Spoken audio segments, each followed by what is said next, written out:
나는 전능하신 아버지 하나님 천지의 창조주를 믿습니다. 나는 그의 유일하신 아들 우리 주 예수 그리스도를 믿습니다. 그는 성령으로 잉태되어 동정녀 마리아에게서 나시고 본디오 빌라도에게 고난을 받아 십자가에 못 박혀 죽으시고 장사된 지 사흘 만에 죽은 자 가운데서 다시 살아나셨으며 하늘에 오르시어 전능하신 아버지 하나님 우편에 앉아 계시다가 거기로부터 살아있는 자와 죽은 자를 심판하러 오십니다.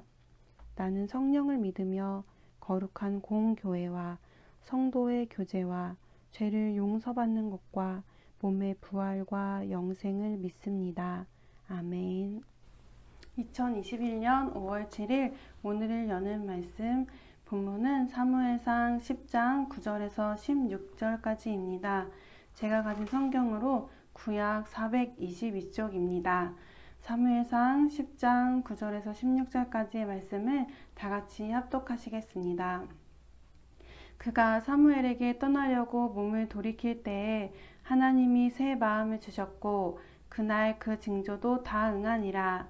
그들이 산에 이를 때에 선지자의 무리가 그를 영접하고 하나님의 영이 사울에게 크게 임함으로 그가 그들 중에서 예언을 하니 전에 사울을 알던 모든 사람들이 사울이 선지자들과 함께 예언함을 보고 서로 이르되 기스의 아들에게 무슨 일이 일어났느냐 사울도 선지자들 중에 있느냐 하고 그곳에 어떤 사람은 말하여 이르되 그들의 아버지가 누구냐 한지라. 그러므로 속담이 되어 이르되 사울도 선지자들 중에 있느냐 하더라. 사울이 예언하기를 마치고 산당으로 가니라.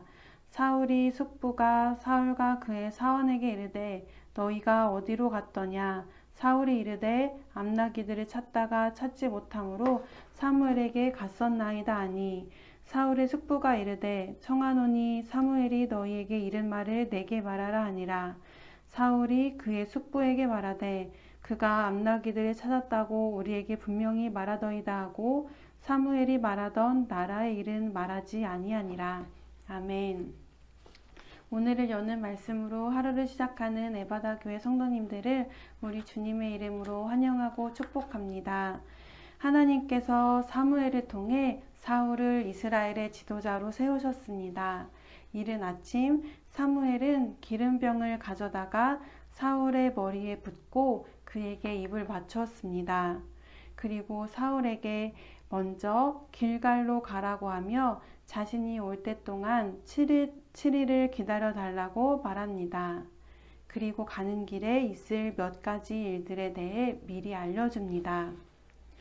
사무엘이 사울에게 알려준 첫 번째 일은 라헬의 무덤 근처에서 일어난 일이었습니다. 사울은 그곳에서 2명의 사람을 만나 이런 말을 듣게 됩니다. 사울의 부친이 찾으러 다니던 암나기들을 벌써 찾았다. 부친께서는 아들과 종의 일이 걱정되어 찾고 계신다는 말이었습니다. 사울이 다볼의 상수리 나무 근처에 이르게 되자 사무엘이 알려준 두 번째 일을 경험하게 됩니다. 하나님을 뵈려고 올라가는 3명의 사람을 만나게 될 것인데 그들이 주는 빵 2덩이를 받으십시오. 사무엘의 예언대로 사울은 3명의 사람을 만나게 됩니다.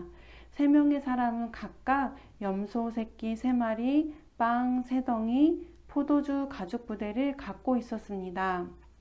그들은 사울에게 안부를 물으며 빵 2덩이를 주었고 사울은 그것을 받았습니다. 사울은 아마도 길갈로 내려가는 길에 먹을 것이 없었을 것입니다. 그때 하나님을 뵈려고 올라온 3명의 사람을 통해 빵을 얻게 됩니다. 사무엘의 말대로 사울은 첫 번째 일과 두 번째 일을 통해 하나님께서 자신과 함께 하심을 경험하며 하나님이 자신과 함께하는 증거로 그 일들을 받았을 것입니다. 사무엘이 사울에게 말한 세 번째로 일어나게 될 일은 사울이 예언을 하게 된다는 것이었습니다. 사울은 이제 하나님의 산으로 가는 성읍 앞에 다다랐습니다. 그곳에서 검은 고를 뜯고 소구를 치고 피리를 불고 수금을 뜯으며 춤을 추고 소리 지르며 예언하는 예언자 무리를 만나게 됩니다. 그들은 모두 예배 처소에서 내려오는 길이었습니다. 사울은 하나님의 산으로 올라가자 그들은 내려오는 길에 사울을 맞이해 주었습니다. 그때 사울에게 하나님의 영이 세차게 내려 사울도 그들과 함께 춤을 추며 소리를 지르며 예언하기 시작했습니다. 하나님께서 사울에게는 이전과 다른 새로운 영, 하나님의 영을 불어넣어 주신 것입니다. 이 모습을 본 사람들은 이렇게 말합니다. 기스의 아들에게 무슨 일이 일어났는가? 사울이 예언자가 되었는가? 놀라며 서로 말했습니다. 사람들의 반응처럼 사울이 예언하는 일은 놀라운 일이었습니다. 왜냐하면 하나님의 임재의 상징이기도 한 예언을 사울이 사람들 앞에서 했기 때문입니다.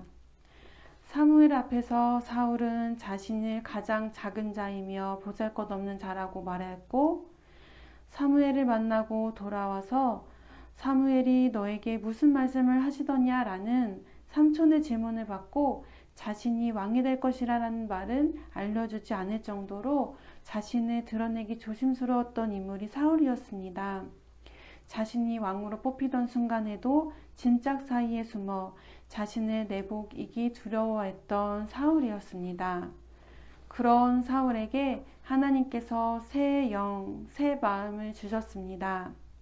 그리고 하나님께서 함께 하시는 증거로 사무엘이 말한 모든 것이 일어나게 하셨습니다. 사무엘상 10장 7절 말씀입니다. 이 징조가 내게 임하거든 너는 기회를 따라 행하라. 하나님이 너와 함께 하시느니라. 하나님의 영의 임재가 의미하는 것은 상황에 따라 요구되는 그 어떤 일도 사울이 할 수 있다는 것이었습니다. 하나님께서는 이 일 후 사울이 전쟁에서 이기게 하셨고 사울과 함께 해주셨습니다. 사무엘의 모든 예언이 이루어지고 사울이 자신이 스스로 예언을 하며 알게 되는 것을 통해 예언이라는 것은 미래에 일어날 일들을 미리 전해주고 알려주는 것에 목적이 있는 것이 아니라 하나님께서 그 사람과 함께 하심을 느끼게 하며 하나님의 말씀대로 살게 하는 것에 그 목적이 있다는 것을 알게 됩니다. 하나님의 말씀이 선포되고 예언될 때 그 일을 앞으로의 일을 점치는 정도로 사용하는 것이 아니라 하나님께서 지금 이루고 계신 말씀과 약속들을 다시금 생각나게 해주며 그 약속의 말씀을 따라 살아가게 하기 위해 예언의 말씀을 우리에게 주시는 것입니다. 하나님의 뜻 안에서 하나님의 말씀으로 살아가도록 우리에게 하나님의 말씀과 새로운 영을 부어주신 주님께 감사하며 함께 이렇게 기도하시겠습니다. 사랑의 주님, 하나님께 기름 부음 받은 후 사울이 바른 길을 갈 수 있도록 예언의 말씀을 주셨다는 오늘의 말씀을 통해 사울이 예언자의 말씀에 순종했던 것처럼 우리에게도 순종할 수 있는 모습을 허락해 주옵소서. 예언자의 말을 따라 길갈로 돌아가 7일 동안 기다릴 수 있었던 사울의 마음을 오늘 우리도 배워서 하나님의 임재와 하나님의 말씀을 통해 기다림의 시간 동안 우리가 아무런 어려움 없이 의심 없이 하나님의 말씀을 순종함으로 기다릴 수 있도록 인도해 달라고 같이 기도하시겠습니다. 그리고 하나님께서 말씀으로 약속들과 하나님의 뜻을 보여주실 텐데 그것을 붙잡을 수 있는 우리 모두가 될 수 있도록 같이 기도하시겠습니다. 그리고 교회와 나라와 세계를 위해 기도하신 후 주기도문으로 마치겠습니다.